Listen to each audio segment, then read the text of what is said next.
share our screen.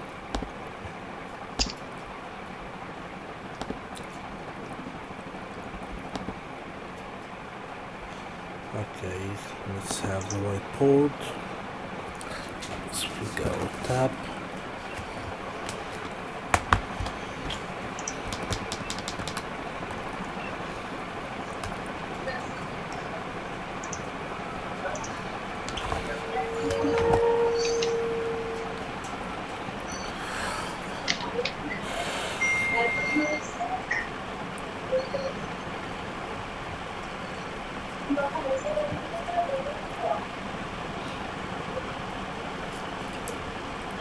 Okay.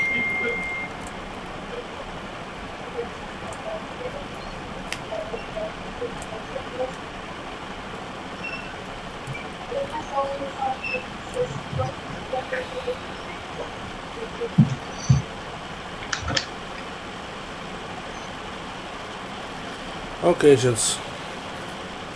Before break,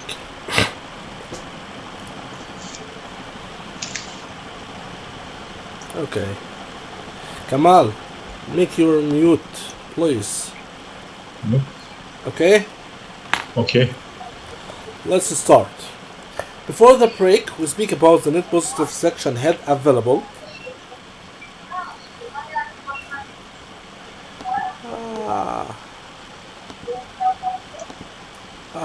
Finally. Before the break, we start about the net positive section head available, which is coming from our system design. That's what we have from the system design. That's what we calculating from the system design. Why we are doing that? To see how much head the system can provide to our pump. The question is, when we calculating this one, when we calculating this pressure net positive suction head, we have to put it, this net positive suction head, inside the data sheet. To do what, sir? To go to your vendor, asking him to provide you with a pump have a net positive suction head required lower than the net positive suction head available from the system. Why? What is net positive suction head available? What is required? And with the factory in Italy or any vendor providing a pump, they using the impeller size and the suction nozzle size to calculate the required net positive suction head.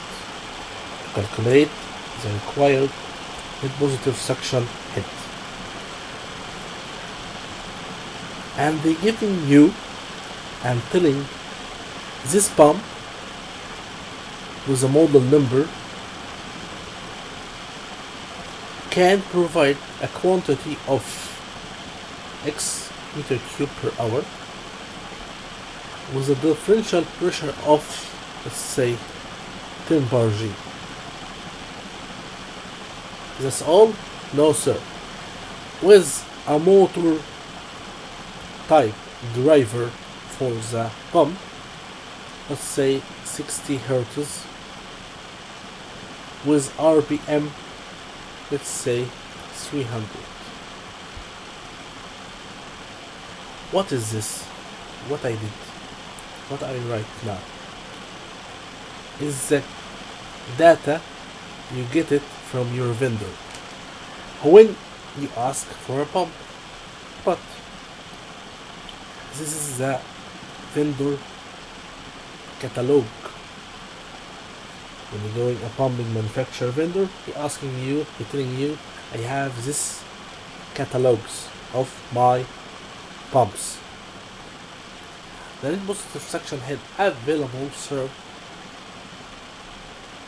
is what you're providing for your system. Is what provided by your system. Thus, using the equation we are having down, which is pressure, total pressure plus rho GH minus delta B in the suction line. Every time you're calculating this one, you provide it to your vendor, asking for required to be less than available. If you're working in a BP, British Petroleum, there is a rule of thumb always asking this one should be higher than this one by 1 meter. By 1 meter. The good part about ICEs when it's doing that is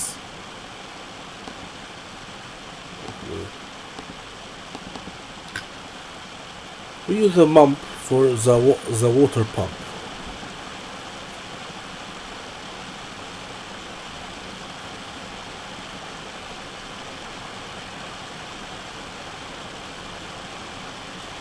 Let's open our HISES to see.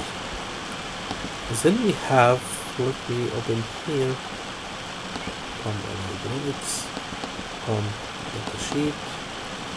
Let's open one of the pump data sheet to see how it's filling, how we are doing it.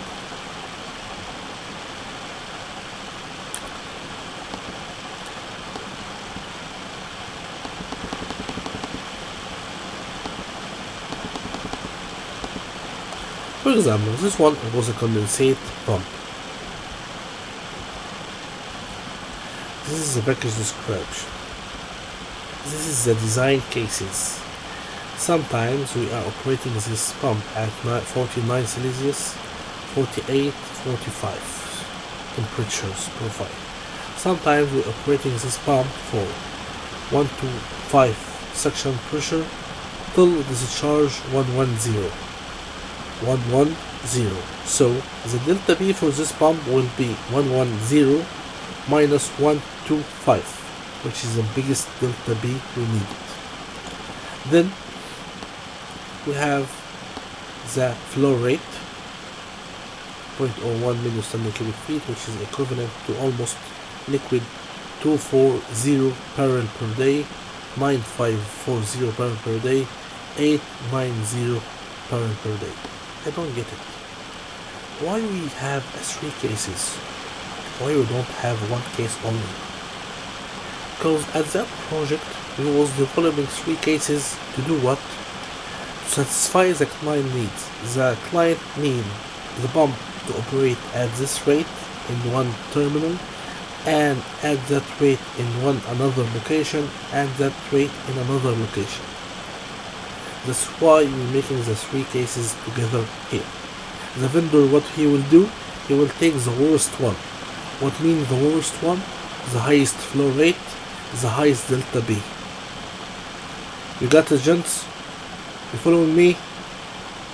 Hello? Yes. Okay. Here is the cases. Here is the fluid composition. From where we bring the fluid composition? From the HISES.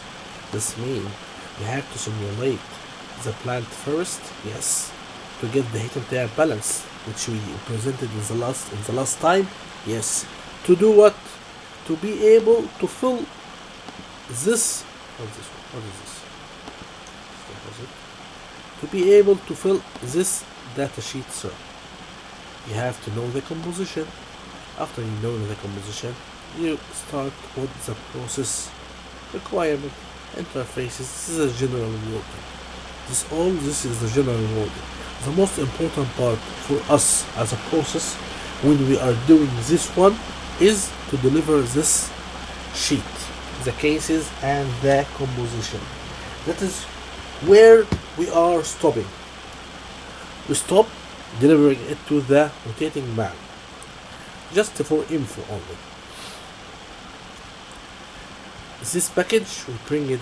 This from the heat and air balance, the flow rate, the density, the properties, all the physical properties. We bring it from the heat and material balance. We just developing it here. You know the composition here. From the composition we take it, we generate the heat and air balance. Here we are assuming it is a water only, so we don't have a heat and air balance at this simulation we have as the previous one. Okay, this is the general wording. Here is what we need to follow. Operating conditions, sir, you need to put the 424,900. You need to put the maximum is a charge, you have it, minimum and maximum, section minimum and maximum, differential pressure minimum and maximum. Differential pressure is the difference between the section and discharge, section and discharge, then you put it here. Then we have to put the compressibility of the vector of the liquid, operating temperatures, minimum and maximum. Then we have to put the viscosity, the specific heat, if you have a heat radiation, and the specific gravity to calculate the density of this fluid. Then, this is the process part. That is the process part. That's where our responsibility in this data sheet stops. Then,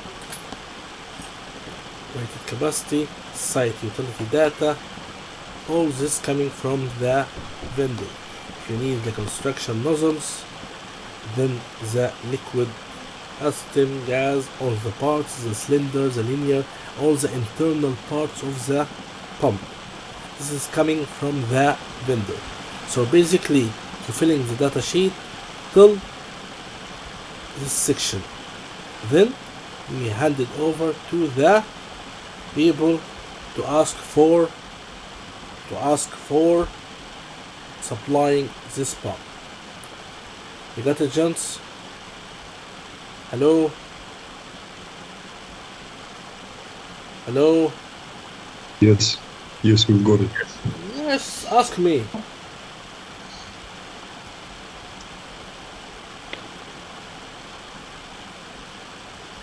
Here is the drum coming with the pump.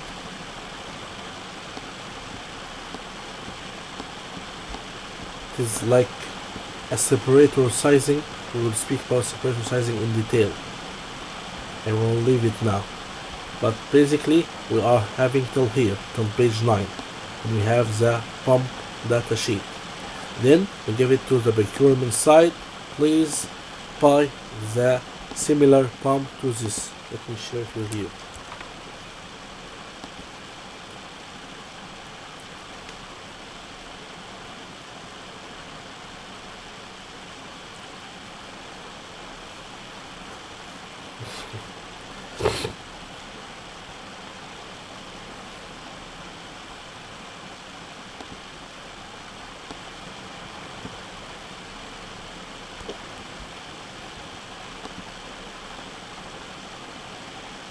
Okay, it is on the way. Why we need ICEs for a pump if we already know the heat and air balance? First of all, we need to see the heat and air balance. Then, what else? We need to see some parameters. For example, this pump have a delta P of 1350. We enter it by atmospheric pressure. Do you remember? Atmospheric pressure here 14.5, 1 bar G. We get out by 145 psi G. So we have a delta P of 13.50. Do we have a curves? Yes. Why? Sometimes, Andre, when you're working in a running plant and this pump is already there installed and running, you want to judge the performance of this pump. This pump can give you a head equation. If you get the data sheet from a vendor, you will get these coefficients A, B, C, D, E, F to applying on these equations to get the real pump curve. What is pump curve? Why we are interested in pump curve? Let me draw something here before we go deeper. Pump curve is the Yes. relation between pressure and flow rate of the pump. Exactly. As the pressure increase, the flow rate increase or reduce? Pressure increases, the flow rate is decreasing. Exactly, sir. That is the point where we are trying to achieve. That is the curve which coming from the vendor side. The good and the bad part. The good part that we typically trying to operate at 75%. 75% of the efficiency of this pump. Why, sir? Because 75% is the isentropic efficiency. What a hard word. What is the meaning of isentropic efficiency? What is the efficiency? I know efficiency. Why we say it isentropic? What's the difference? Typically, what we have in our life is a motor, then coupling or shaft, then a pump. Right, gents? Right. The motor is consuming electricity to make this shaft rotating. It is the same effect of your microwave, but your microwave is heating up the food, but here is the pump or the motor, sorry, making this shaft rotate,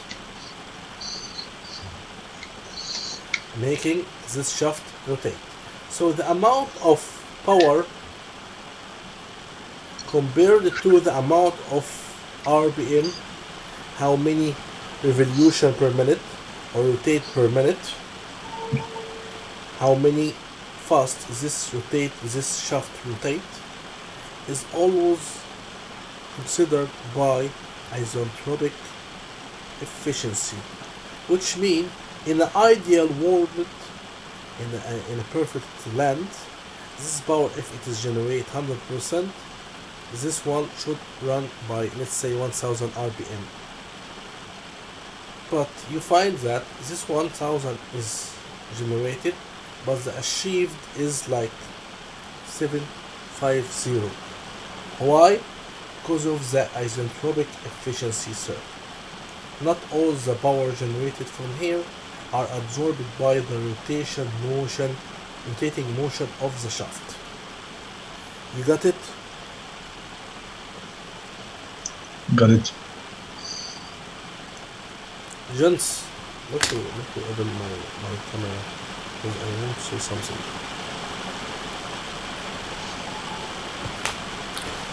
Andre, Shelly, Kamal, please, you're paying money for this course to ask a lot of questions. So please ask. Don't feel shy. Don't feel how I can say it. Don't feel lazy. Ask as much as you can. That's why you're paying this money. Okay? Okay. Andrew. Yes, that's right. Yes, because I miss a lot of your voice. I know that you are in the work, in the business trip. I know, Kamal, you are in the work. If you want to change this course date, I don't have any problem. But please focus and ask as much as you can. Mr. Shell, Yeah, correct. please. I'm with you. If you want to change, if you want to at night this course, I don't have any problem. My problem only is to make sure that you are full understand of what I am saying.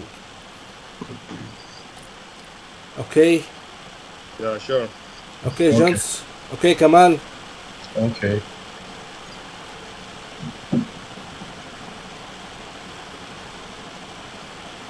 Here we are.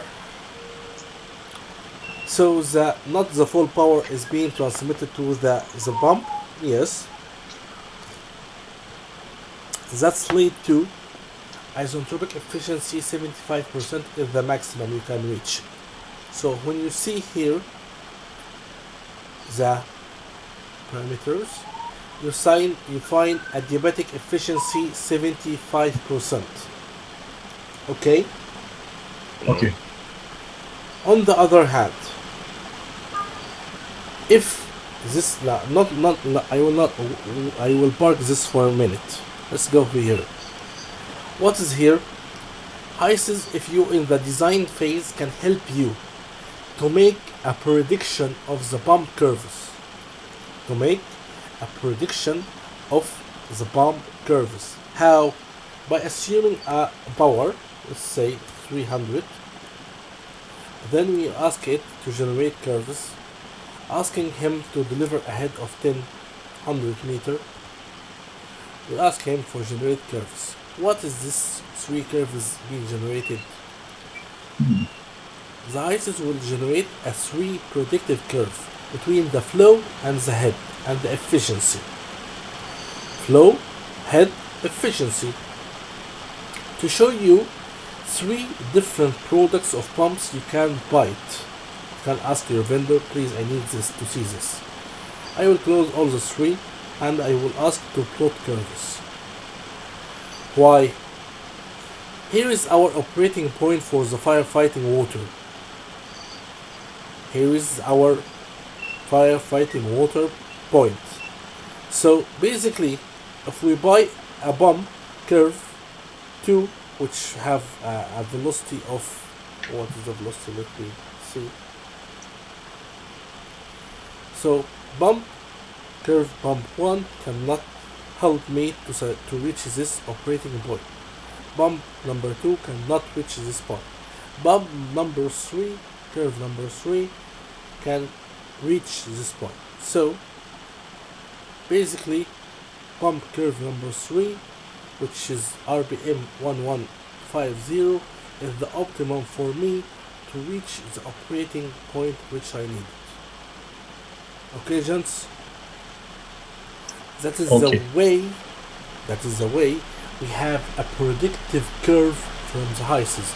This is the kind of curves we can attach it to the data sheet. Ask a vendor, please, this is our point of operation. We need you to match with it. Okay? I think it gives us a prediction to choose a right size pump or maybe the number of the pumps, actually, right? The right size of the pump and what you say is the last word? The number of the pumps, actually, what we need for actually 2 pumps or 1 pump. It is one Bigger. pump. Okay. For HISIS, it gives you one pump. HISIS don't give you, for example, if you're going to using 100,000 barrel of water, this can come in the one pump. In HISIS, don't have any problem. It will size it for one pump. But when you go to your vendor, you will not find a pump capable of doing that. So, for when you are simulating or using your HISIS, you have to know your vendor capabilities. Don't ask for a pump can supply 100,000 and in the market there is no pump providing that. You can ask for 4 pumps providing 25,000 each. You get my point, right? Okay. Right. Okay. Then So just one question said. So if you look at the curve, the curve that HISIS is providing is slightly higher than what the operating point is giving. So what is the trade-off for you to give that additional head from what the operating point is giving? Because I mean, if you're going to put in additional RPM, that's additional cost, right? So why not? What is like the design margin from the head that you want to have and what you're operating at? let's divide the question. What is the benefit of this one, these curves for me? To see where is my operating point compared to which pump curve I should ask from the vendor. Is it clear? Clear. Yeah. That's the one. Second one, the design margin. Not put it here on the pump. We put it on the flow. For example, my plant is designed to have 2,000 barrels. I need 10% design margin, so it will be 2200. Then going back to my pump, removing all this, then ask him to generate again. additional three or another three curves. When we say plot curves, you see the point was here, now it is here. Yeah. You get how Oh. it's work. So this pump is still capable of achieving the 10% margin you asked it. Yeah. You got it? Yeah. Yeah. Correct. Okay. One of the good things here of the pump of the HISIS is that calculate for you the net positive suction head required and available. Let's say the available first. Available from what? From the tank. The 20.03 meter from the tank. This is the available. That is the available. Can we predict the requirement? Yes. Thomas estimates can help you to predict the requirement. But this is not a right way. You have to get the requirement from your vendor, because most of the vendors don't using HISIS. They're using another softwares, especially for pump design. So we just step with available NBSH, which in this case 20 meter. So I need a pump capable to produce 21, 22 meters higher as a net positive suction head required. That's when I go to my vendor, asking him, telling him the available NBSH is 20 meter. You got it, gents? Yes. Yes. Okay. Let's go to the worst side. The bad side is you're working in a plant and the only thing you know is the pump data sheet. And you was asked by your manager, please can you see or tell me if this pump is achieving its performance, yes or no. So achieving the performance can be judged by operation people by seeing the pressure gauge on the discharge, seeing the pressure curve on the data sheet. Okay, it is on the curve, it is achieving 75%, 70%. Yes, this pump is working fine. This kind of things can be happen on site. On other hand, what we can do as a process engineer is a little bit different. Why? When your vendor bring the pump to you, he bring to you this constants A, B, C, D, E, F, and based on this constant you bring it from the pump data sheet and install it here. Let's say 1, 1, 1, 1, 1, 1. When you put this number from the data sheet and you ask it for activating the curves,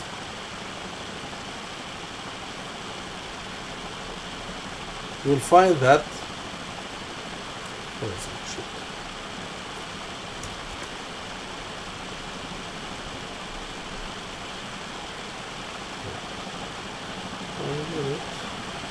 Yes. Shall let's say 40.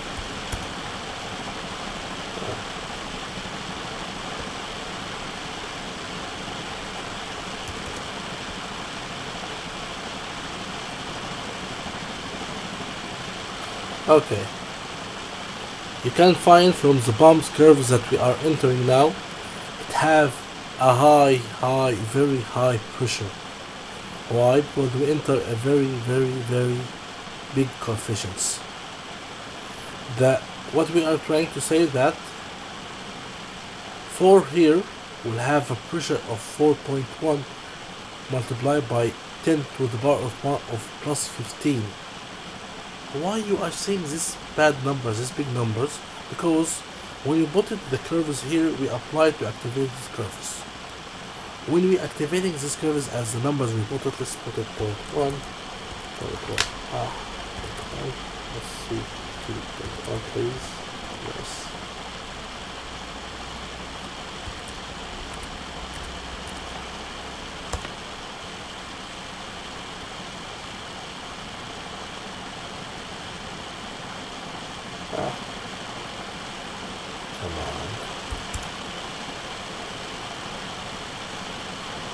Why you are having a problem? It's the correct version again. Typically what we have to see now is that this pressure, you can see when you put in the point 1.1.1, you can see the maximum of this pump. So if you was requested by your manager to evaluate the pump performance, you bring this coefficients from the data sheet, put it here, then the Heisel supposedly should give you the exact pressure which is presenting to you the maximum this pump can produce.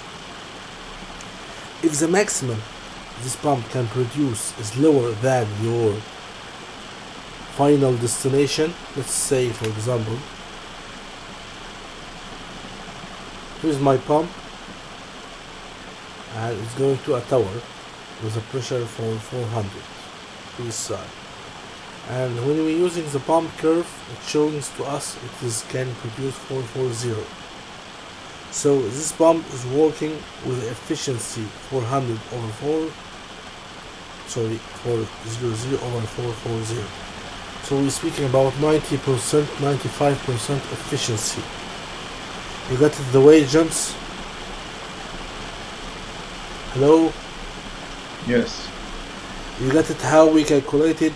We divided the maximum the pressure the pump can provide it to the destination of what we have.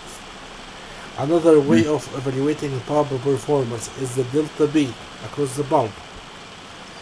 Here is this pump can provide 440 and the inlet was like 2 bar or like 50 psig. 440 and the pump on the gauge giving you 200, for example, this means 200 divided by the 440, this means this pump efficiency is 50%. So this pump should be going for maintenance or overall or be replaced to restore the pressure on the discharge. You got it? Got it. Does it make sense to you? Yes. Okay. What else we need to say for the pumps? Let's see the materials. Here is the sizing for the equations. In the materials you'll find a lot of solving examples. For example, calculate the pressure drop in this 250 feet of 48-inch schedule 40 going to the ethanizer of a head vapor line. I will not waste my time. It is a straightforward examples. So please try to solve it at home. Okay. Two-phase equations. Okay, let's give some introduction about the pump types. Okay.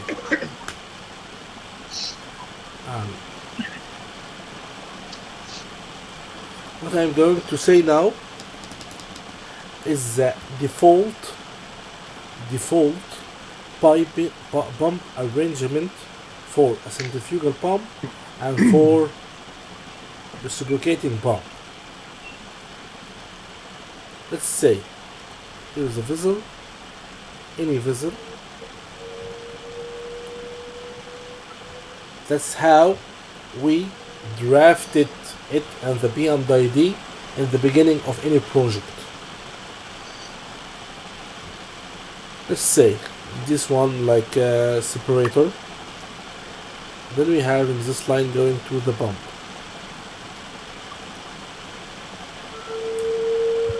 This is a centrifugal pump. Okay. From the centrifugal pump is going all the way down to another destination. I don't know where is it. This is centrifugal pump. Drafting the P and ID to making this pump working, how it's running. First of all, what kind of philosophies we have. We have isolation philosophy, which is saying that any equipment we have to have manual isolation valves. Right, gents? Right? Right. Okay. Then, how we are going to control the pressure for this pump? Typically, there are two options. One, using a pressure control valve, which is B on the discharge. Here is it. It's coming. Here is the brain, and from the brain going back to the pump motor. This is one way. The other way is using minimum recycle line, which is coming here. It is a line, small line, 1 inch, 2 inch, going, have an orifice, going back here. To do what? To keep minimum flow for the pump. To avoid what? To avoid pump cavitation, pump deficiency. Why, sir? If pump working below its minimum flow, it will collapse. That's how we are controlling. Is that enough? No, sir. We still have a lot of things to do. What kind of things you need to do? You have to have your ESDV, emergency shutdown valve. To do what? In case of low level here in the vessel, low level, low level alarm, low.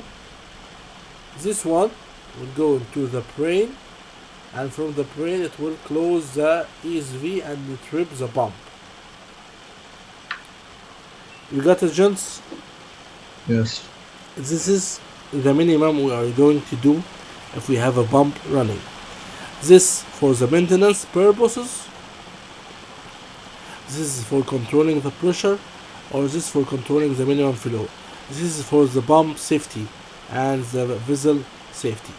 Sometimes people adding a check valve here, if in case if there is a header and we are afraid from this header to going back when the pump are shut down. Sometimes the pump can shut down, so we can receive a liquid going reverse flow, right? And back pressure, I guess. That is the typical configuration for centrifugal pump according to ABI 14C. This is the centrifugal one. Is it good? Yes. Yes. Okay.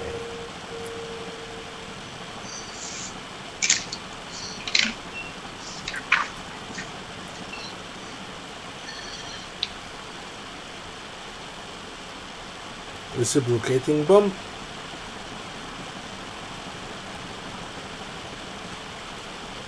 First of all, isolation valves. The same isolation philosophy, we agreed on it on the feed stage. We are going to apply it here to make sure that the pump can be isolated and maintained, right? Yeah. Good. What else?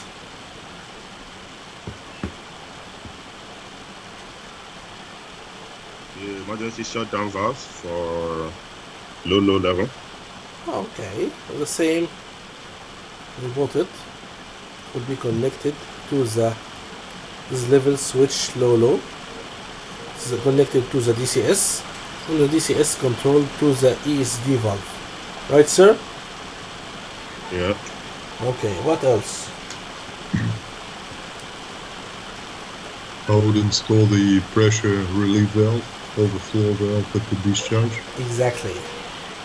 There is a mechanical engineer always say to me in operation, Don't afraid from the on. Don't afraid on the reciprocating pump. Always afraid on the piping downstream it. Always afraid on the piping downstream the pump, the reciprocating pump. Why, sir? This pump curve is endless. What do you mean by endless? This pump curve don't go down. It will here P, Q, and B. The pressure will start to build up. As you can see, building up. If you close this valve, for example, if you close this valve, for example, let's see. Let's challenge this, Andre. Andre, I want you to challenge this design. Now, this is DV closed by mistake. Closed because the utility air failed. So it takes the closed position. But the pump is still running. Okay? And Okay. so the pressure on this segment, this piping segment from the pump, the flange here till the flange here is going to be pressurized, right? Right. Yes. Let's assume this design is 1440 PSI 1440.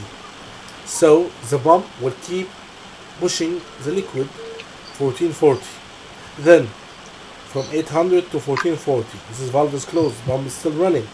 Then 1500, 1600, 1800. Then this line will be ruptured, right, sir? Yep. Yeah. That's why we put in the pressure safety valve here, setting point equal to the design pressure of the line. You got it? Got it. Yeah. That's one. Okay. And you did a great. You have your protection here. This pressure safety valve will open. It will send it back to the vessels here. And the vessel have another pressure safety valve to the flare. It's a perfect, Andy. Andy. Andy. Hello. Andre. You asking me? Yes. Yes. Yes, I'm here. I'm still with you. Don't go away. Yeah. Yeah. Now Yeah. I am your operator in the plant. You told me say go and close the manual valve to isolate the pump. Now I go, I close this valve while pump is running. What will happen? You will damage the discharge side of the pump. Yes, this pipe segment, this small pipe segment here will be in my face, right? Yep. Yeah. That's why never put a manual valve between the reciprocating pump and the pressure safety valve. This manual valve should be here. You got it? Got it. Yes. That's why we always keeping this manual valve on the downstream side of the pressure safety valve. If you want to isolate the pump, you have to isolate the pressure safety valve as a part of it. Okay? Is this only applicable to the reciprocating pump? Reciprocating only. Centrifugal, no. Why is that? That's a good question. You told me.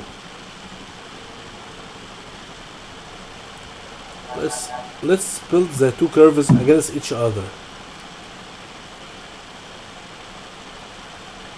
Here is the pump curve for the centrifugal one. Here is the pump curve for the reciprocating one. Oh, okay. The maximum for the centrifugal pump is called the shutting pressure of the pump.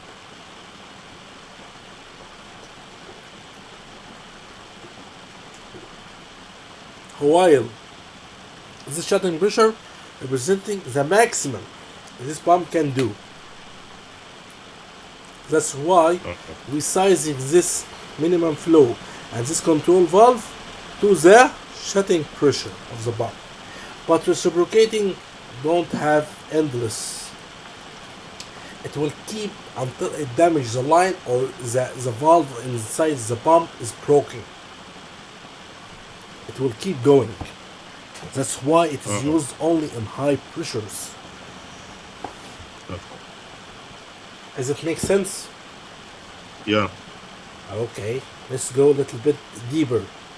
Centrifugal pump can produce to you a flow rate which is steady state. Steady state. We use this steady state pump in low to medium pressure. Reciprocating pumps, we use it only on high pressure. And if we're going to use a reciprocating pump alone, it will give you flow rate trend like this one.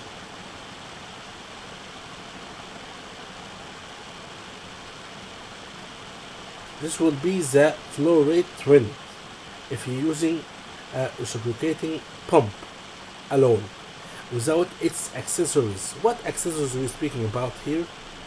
We're speaking about pulsation number on the suction and pulsation number on the discharge. What is the meaning of pulsation number?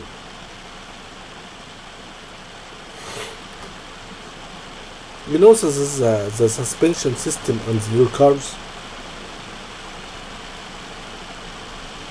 Suspension system in the cars. Do you know about it? No. Suspension system which taking all the if you're driving your car and you find a gap on the road, the car will absorb the impact of the road. Oh, okay, yeah, sure. It is the same here. Pulsation number is a drum which have one rubber pole of nitrogen filled with nitrogen. It is connecting to the discharge line. When the flow coming high, it's half of the flow going to the cylinder and only ask half to move away, going to continue on the header. When the cylinder, here is your cylinder head pushing away, pushing all this way. The cylinder head is moving all the way down. It giving you the full flow rate. Here is the maximum point. When it's going back this way, it giving you zero level. No more flow. It's dispatching. So what happened in this pulsation number? It take half of the flow here, put it back here. So it give you a small containments. So when the pump is pushing a lot of liquid, the pulsation number take half of this liquid. When the pump is not pushing any liquid, not pushing any liquid, the pulsation number will push the half which he taking by the force of nitrogen. You got it, gents? Yeah. Yeah. That's why you ended up by have a curve here. That's why we need a pulsation number on the section, pulsation number on the discharge side. Is it clear for you? Yeah. Yeah. This is the typical configuration. You have to develop it if you are a process engineer. If you have this configuration in the beginning, this is compliant with API 14C, and that's how Andrew you're going to pass your HAZOP without any additional recommendation on your side if you are working in ABC contractor. Okay? Okay. Yeah, we actually never use these dampeners in our systems. The oil pump type, similar to reciprocating, is a screw type. Yeah, it's a similar positive displacement pumps, and they provide much less pulsation than. Yes, the screw one. I am going to explain it now. Give me 1 minute. So this screw ones. Yes, I'm coming You, to it. 1 minute. Don't say about anything. yeah. I am I coming. just have a question. Ah, Just yeah. have a question. Okay, say. Sorry. Yeah, for the screw pumps, we don't require the dampers, right? Yes, Dampening. of course. So why what is the advantage of using reciprocating pumps if screw pumps are available? Okay. Let's go to my. Probably smaller floor rate. Yes, that's what I'm going to say. Yeah. For everyone, for Kamal, for you, Sean. Screw pumps is typically, is a screw. Yeah. Typically, is the screws. They are driving by one motor. They are trying to squeezing the liquid. Squeeze the liquid. To get what? To get the liquid pressure. That's what we are trying to search for. Here, when you're speaking about these pumps, we're typically speaking till pressure 600 psi. That's the maximum I can see. That's what we say about a medium pressure. Can reach sometimes in 1000 according to some books, but I never see 1000. All what I see is 600, the biggest one. But let's say it can go to 1000 as per the books.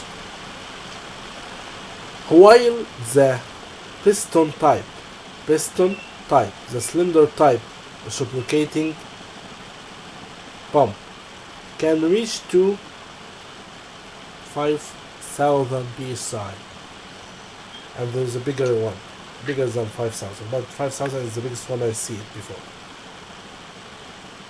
So, Andrew, does it make sense? Yeah, the pressure ratio, you mean, yeah? Yes, sir. You can't never, with how much you squeezing the liquids, you can using these screws to reach this bigger pressure. But piston type or cylinder type can do it for you. That's why sometimes we have to go for this one with all of its complications. Because yes, it's a lot of complication, a lot of safeties, but this will be the only way to achieving your process objective. Yeah. Does it make sense? Yeah, makes sense. Thanks for that. Is it the same data sheet? Yes, the same data sheet we're using here. They're reciprocating all the data sheet as a pair ABI 652 have ABI data sheet for the pump.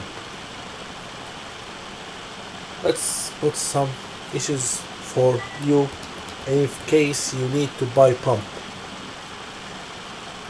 Pumps in the market are classified according to ABI pump and NFPA pump and European standard pump. The one we draw it is the ABIP pump. The one we just make the B&I for it. NFPA pump is compliant with NFPA, which is used for firefighting according to NFPA 20 for the pumps. It's coming from USA with a stamp of the NFPA. The European standard don't have to have minimum recycle line, or in case of reciprocating and in case of centrifugal pumps, you don't have to have minimum recycle line. In case of reciprocating pumps, you don't have to have isolation valves. That's why the European standard in the pumps is the cheapest one, followed by the NFVA one, average pricing. The ABI is triple the European one standard, triple the price. You got the Jones? Yes. Yes.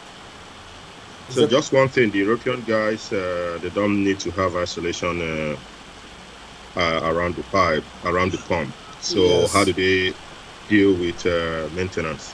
They Are they isolate gonna the go whole to- unit. Sorry? They isolate the whole unit.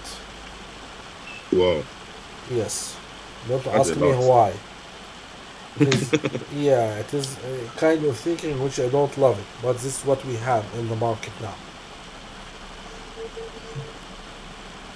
Yeah. Occasions. So basically, if you're going with European pump and you're going to hazard it, you will end it up by having ABI pump. Because the hazard chairman will ask you about the isolation philosophy, and ask you about the protection. So most of the times, if you work in an EPC company, you will go for ABI from the initial stage to make sure that you are not surprised after 6 months of design in the hazard that there's additional requirement for extra pressure safety valve, for example. You got it, sir? Yes. That's the way you are And- doing it. What is the last option, the cheapest one? Is it NFVA is good one.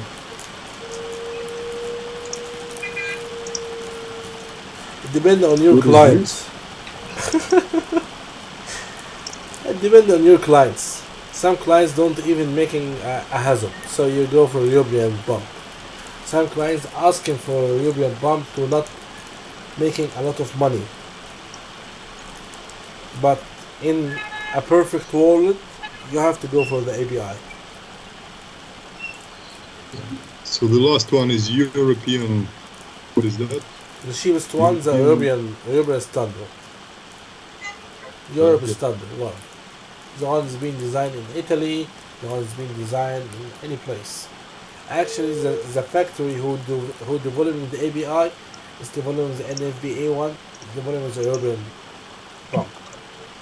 The same factory, but different three products. You got it? Great. Okay. The most and the last important part for me in the pumps, the drivers. The motors.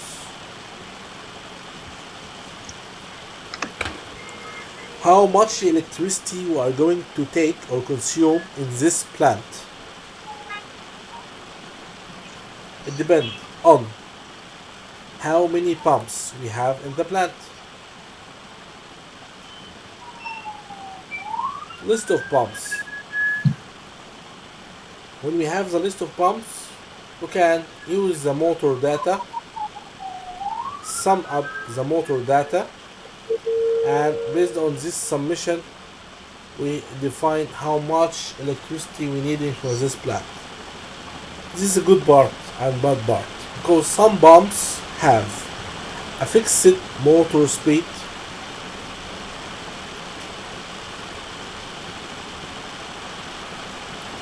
some pumps have multi-variable motor speed.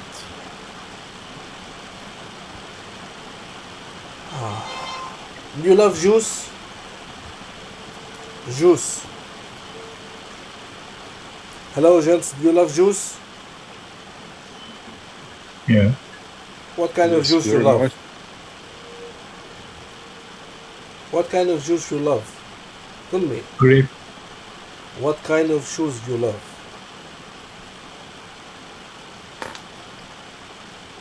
Huh? Did you Andrew, say what kind of what? What kind of juice you love? You love banana, apple juice, whatever. Orange actually. Orange one. Good. How you doing it? You're using your blender, right? Yeah. Okay. In the blender you have 3 buttons for 3 speeds, right? Yeah. It is the same way in the multi-variable speed pump. We have different, not 3 here in the multi-variable speed. No, we have all big curve. We can work from 30% till we reach the 80% on the bump curve, on the bump load curve, not bump curve. That means we can use 30% of the electricity or 80% of the electricity to get the maximum power we can generate it from this pump. It is the same way as your sharpener or your blender. When you press 1, slow motion, 2, higher motion, 3 is the greatest motions. It is the same here. Multivariable speed pump is one of the best options for a centrifugal pump. Why, sir? Because multivariable speed pump didn't require a pressure control valve on the discharge, do you remember? Or didn't require a minimum flow line. Why? Because whatever flow rate you need, you adjust the power. Okay, I need power number 2, which give me quantity of 50 liter per minute. So I don't need this control valve, I don't need this minimum flow. Now I control the flow by the power, which is good. What happened? Let me continue. What happened? One minute, and let me finish this, and I will ask you. Then, what happened if the flow rate is reduced? The power will go to the minimum. So you don't even need the minimum flow line. That's why, if you find a normal pump with all auxiliaries, like $10,000, you find the multivariable speed triple the price. Okay? Okay. Ask, sir. I think we are driving to the flow rate because the motor RPM, engine power, Sir, and then don't need any further flow control valve, etc. I don't hear any word. I don't follow any word. Say it again. We are controlling the system safety according to the motor power. You don't need either anything control the flow, like a flow Yes. control valve, etc. Yes, because it is self-controlling. If it is sensing the pressure on the discharge and sensing the level on the vessel. So it's protecting itself.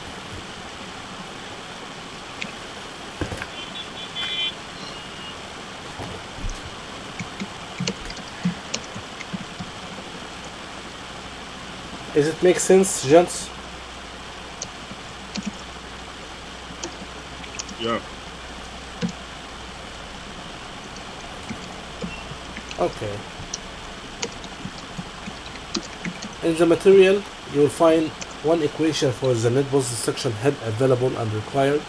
Please solve it. And the good part is that from HYSYS you can get the power straight. Here is the power. Who's typing on the keyboard? Focus with me 10 minutes and I will give you خلاص, we will finish. 10 minutes only. Here is from the HYSYS. It's calculating the power straight for you.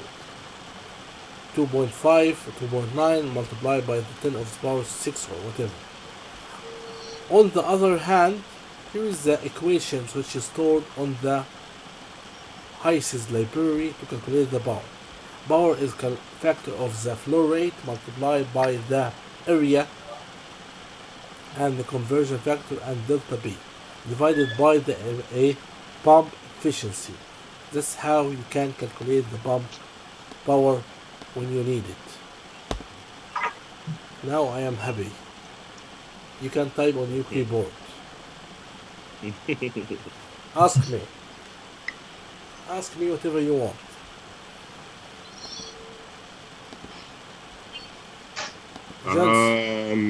Yes, tell me.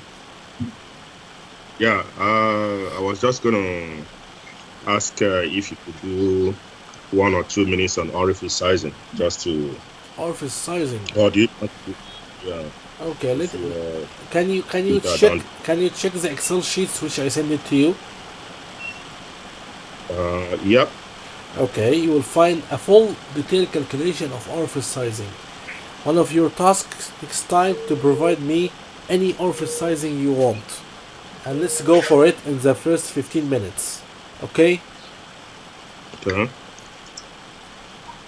Let me open the orifice size and see how it is possible for you.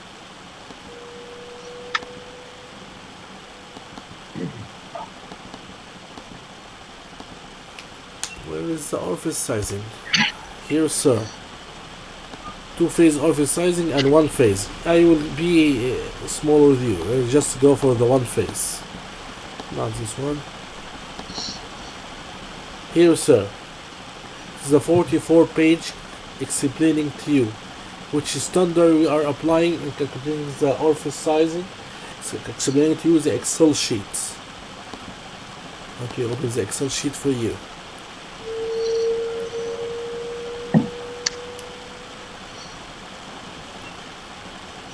Because in the 4th day or the 5th days we are going to using the pressure safety valve sizing, which we will pass through the orifice one. But as long as you open it, so let's start with you.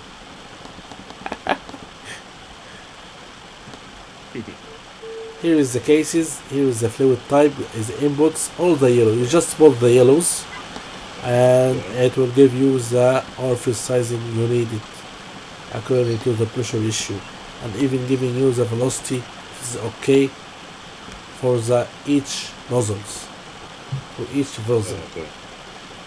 So just to try one. The importance of this nozzle sizing or this spreadsheets, that's sometimes HYSYS is not the 100% accuracy.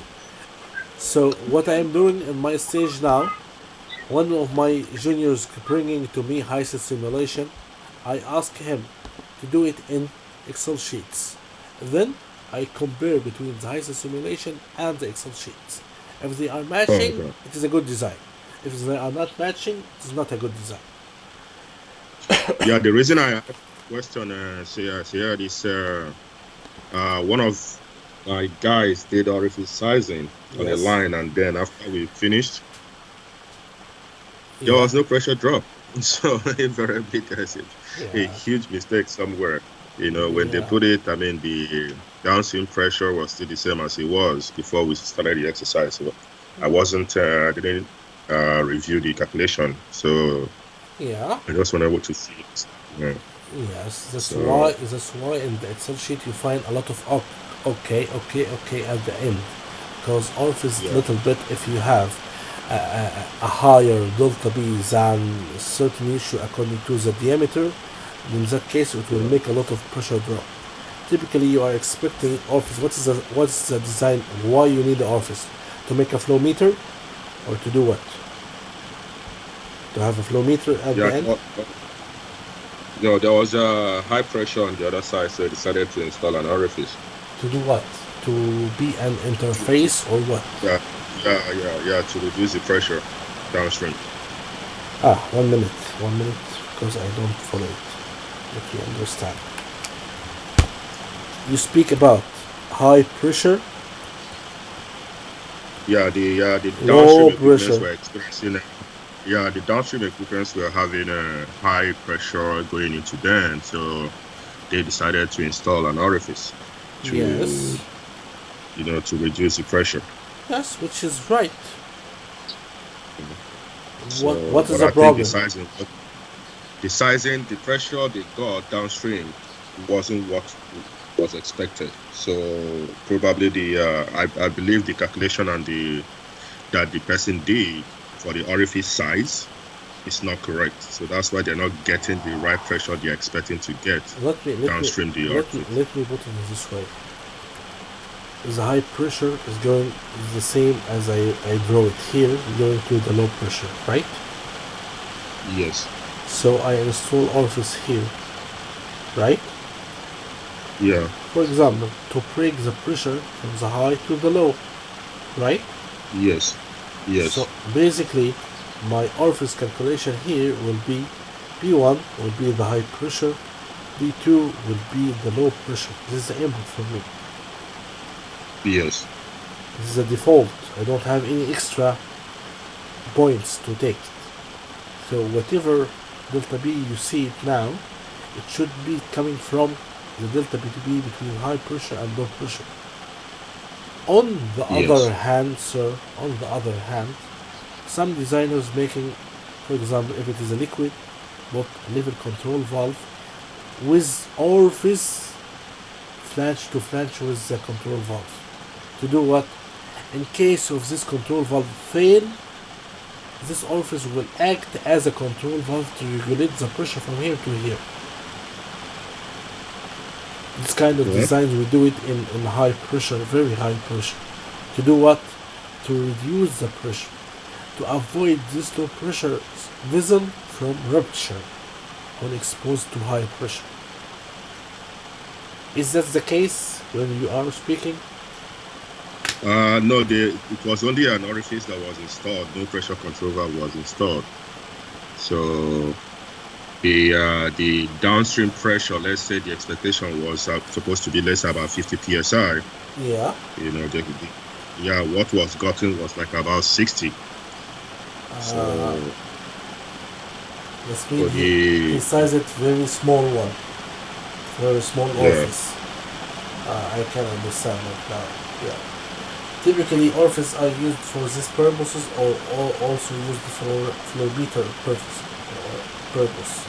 When you're just making the orifice to making a delta B across like one half bar, 1 bar maximum, to make a difference. And for Bernoulli equation, you can using this delta B to calculate the flow rate, which is the Daniel orifice flow meter. If you hear about this Daniel orifice flow meter, it's kind of flow meter which you're using this way. Anyhow, using the Excel sheet, tell me the results next time. Okay? yeah Okay. okay. Thanks. Welcome. May I ask a question? I actually have two questions. Okay. If it is 3, you are right. You can ask. Yeah, thanks. I cannot see the presentation material about the pumps in today's file what we received. Yes. Is it possible that we can? This part, don't have it? No, we don't Yeah. have We pumps. don't have pumps actually. 1 We minute. have the two with the compressor Let actually. let me Yeah, there are compressors, heat close it. exchangers, but we don't Yes. have pumps. Let me Maybe close it one by one. Let's take. exchange. I will drop it one by one now. So here is the PowerPoint. 1, day 1, day 2,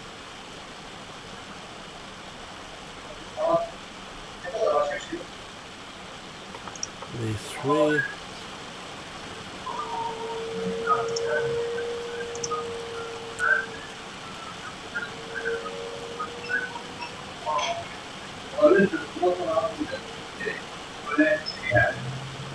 day 4,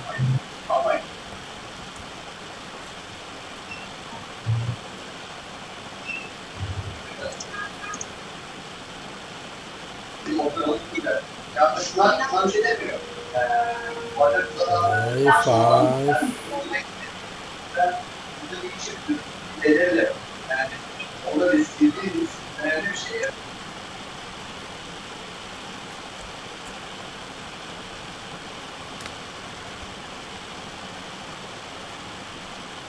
Okay, James, it is on the way. What else, sir? Yeah, okay. And yeah, these subjects which were planned for today, like compressors and heat exchangers, they will be covered later. Yes, Or yes, of course. okay. Yeah, okay. You see, Andrew, how? What tool? Yeah, tell me. What tools in HYSYS you are using for orifice sizing? Because as far as I know, there is no component for orifice in HYSYS. That's why we're using this one on the pressure safety valve. The designation letters. Yeah, only pressure. So pressure safety is good enough to use it anywhere if we need to have an orifice in the system. Exactly.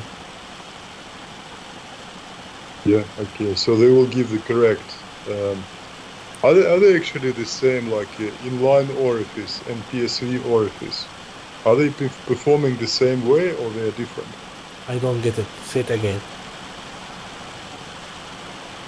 I mean, the PSV, yes, we have a PSV in the HYSYS. Yes.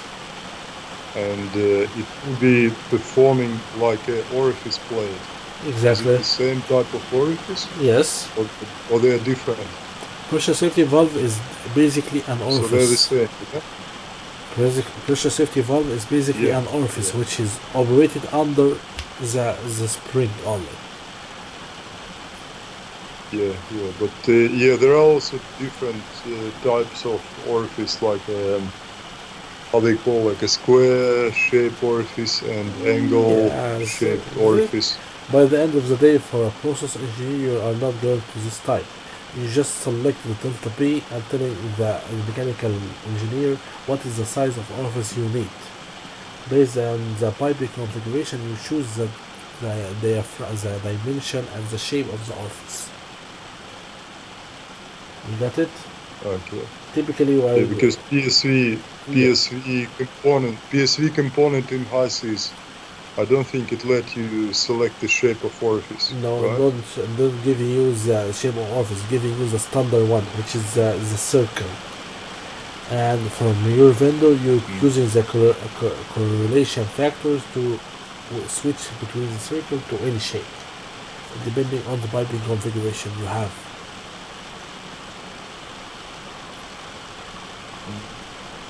Yeah, okay. Thank you. You're welcome. Kamal, I miss your voice. I'm here. Oh, I miss your voice when you I ask actually him. downloaded the last.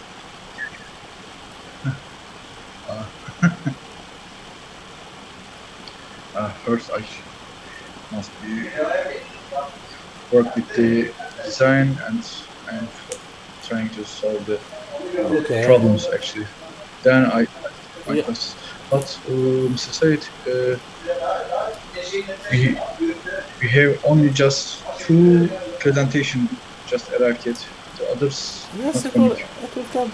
It's just as you can see from the screen, it is on the way. Don't worry. Okay. Okay, you have 1 week to study, please. Please. Yes. Okay, gents, next time we're going to start with the orifice, then we're going from the compressor heat exchangers, and we'll start some little bit with the tower design. Okay? Okay, thank you for your efforts. Thank you. Thanks, Syed, for your time. Thank you. Okay. Thank you. See ya. Have a nice weekend. Bye. Bye. Bye. See you next week. See ya.